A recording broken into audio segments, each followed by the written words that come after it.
الشمسية اللي انا عاملاها دي ده عشان الصيف دخل بس فماشيه بشمسيتي. هو الزمالك هياخد احمد عبد القادر فبنتايج عملنا له كوبري. انا قلت لكم سما ابو علي باقي في النادي الاهلي، ما سمعتوش كلام خوخه، واللي ما يصدقش خوخه كده خوخه هتبقى زعلانه. في ناس هتزغرط. محمد هاني ماشي وكمان محمد الشناوي ماشي، عنده عرضين. لا نستخدم الشمسية عشان صداع. النادي الأهلي هيتعاقد مع لاعب نفس بلديات ويسو ومهاجم كمان. ده الأهلي عجبه الموضوع أوي. طب وإيه مواصفات لاعبين مركز الدفاع اللي ريبيرو طلبهم من النادي الأهلي؟ حبايب قلب خوخة، كل فيديو أروع من اليوم اللي قبل، لأني النهاردة جاية أقول لكم آخر أخبار النادي الأهلي. وكمان الفيديو ده كله أخبار حلوة، والناس اللي قلقانة مش مصدقة إن وسام باقي في النادي الأهلي ومش مصدقني لن أنسى لكم هذا الموقف. لكن أنا طالعة النهاردة أأكد لكم بقاء وسام أبو علي مع النادي الأهلي. لكن في الآخر احمد عبد القادر فتره الاعاره مع نادي قطر القطري خلصت ورجع تاني النادي الاهلي، وحاليا هو بيتمرن في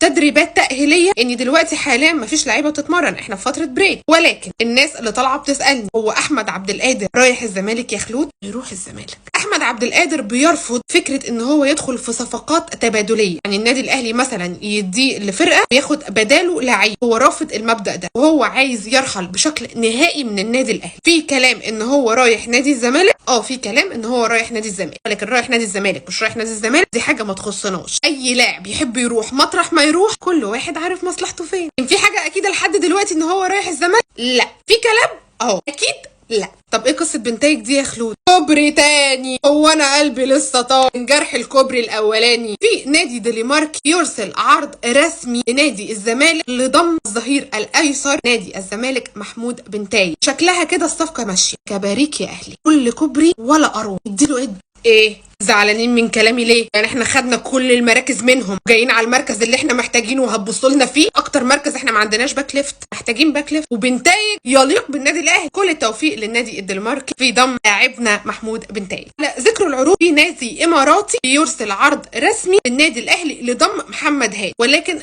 يعني فقط ارسال في عمالين نبعت لبعض مسجات بالحمام ازاي. لسه حاجه اكيده؟ مفيش حاجه اكيده، هم رسلوا العرض والنادي الاهلي لسه ما رد. عارفه اللي انتوا كلكم مبسوطين والله عارفه. على ذكر العروض ايضا، لاعبنا وقائد محمد الشناوي عنده عرضين خليجيين بنسبه كبيره. محمد الشناوي قد يخرج معارا هذا الصيف. سمر كولينج بمحمد الشناوي، ومحمد الشناوي هيخرج معارا بنسبه كبيره لنادي خليجي في هذا الصيف. خناقه بلا هدف. نادي زد ونادي البنك الاهلي يتنافسان على مين؟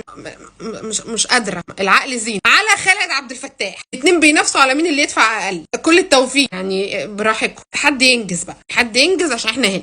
النادي الاهلي حاطط عينه على مهاجم من بلديات ويسو. ولد ده اسمه اسد الحملات، عنده 24 سنه وساهم في 36 هدف ولعب في دوريات اوروبا، ولكن هذا لا يعني ان النادي الاهلي يفرط في وسام ابو علي. حبايب قلب خوخ، النادي الاهلي ارسل وكيل وسام ابو علي عرض جد، مش جد يعني رسمي، حقه حقيقي، لزياده عقد وسام ابو علي. ليه؟ علشان يحافظ عليه من مغريات العروض اللي بتيجي لوسام. ده اللي انا قلته لكم امبارح في الفيديو. النادي الاهلي لسه ما خدش من وسام ابو علي اللي هو عايز ياخده بنسبه 100%. لسه وسام ابو علي ما عملش الحاجات النادي الاهلي اصلا جايبه عشان كده، لسه ما قدمش الحاجات اللي عنده. فالنادي الاهلي مش هيفرط بيه بسهوله حبايب قلب خوخه، وبالتالي النادي الاهلي زود عقد وسام ابو علي كي يبقى في النادي الاهلي وعينه ما تزغللش على الفلوس بتاعه العروض. لكن وسام ابو علي ليس هذا الشخص. انا متاكده 100% ان وسام ابو علي باقي في النادي الاهلي. حاسه ان هياخدوا لي الجمله دي، وهو استغفر الله العظيم يعني بعد الشر هيجي يمشي السيزون ده ياخدوها يعملوه ميمز. عارفين انتوا الشكل هيبقى وحش قوي ساعتها. الثقه اللي انا بتكلم فيها دي رائعه، ولكن انا واثقه والله في وسام وفي الاهلي. ولكن عشان الخبر يبقى كامل متكامل، لسه رد وكيل وسام ابو علي لسه ما ردوش. النادي الاهلي بس عرض العرض بس لسه ما تمش الرد، ولكن انا عارفه الرد. احنا في بريك يا جماعه، ما نضغطش على الولد. حبيب قلبي وسام ابو علي انا عارفه ومتاكده انت اصيل لن تبيع. ريبيرو بيطلب من كابتن محمد يوسف ان اللعيبه اللي هيجيبها في مركز الدفاع قلبي الدفاع يجمع كل من نركز القوه، التمركزات، ودقه التمرير. محتاجين والله محتاجين بالفعل. مسيك بالخير يا محمد يا عبد المنعم. ولكن كل الدعم في اختيار قلبي دفاع يليقان بالنادي الاهلي. حبايب قلب خوخه، دي كانت اخر اخبار النادي الاهلي اليوم. اذا اعرف منكم ايه اكتر خبر فرحكم وايه اكتر خبر زعلكم، لكن انا شايفه ان مفيش اخبار النهارده تزعل. بالنسبه لي هي ممكن، مش هقول انها تتريقوا عليا، لا هقول انا ما بخافش. رحيل محمد الشناوي هو اكتر حاجه مضايقاني الصراحه. عارفه وشايفاكم هتقولوا لي ايده ومش قائدنا يا جماعه، ما بحبش حد مهما بيعمل حاجه وحشه في الاهلي يمشي، عشت معاهم حاجات حلوه.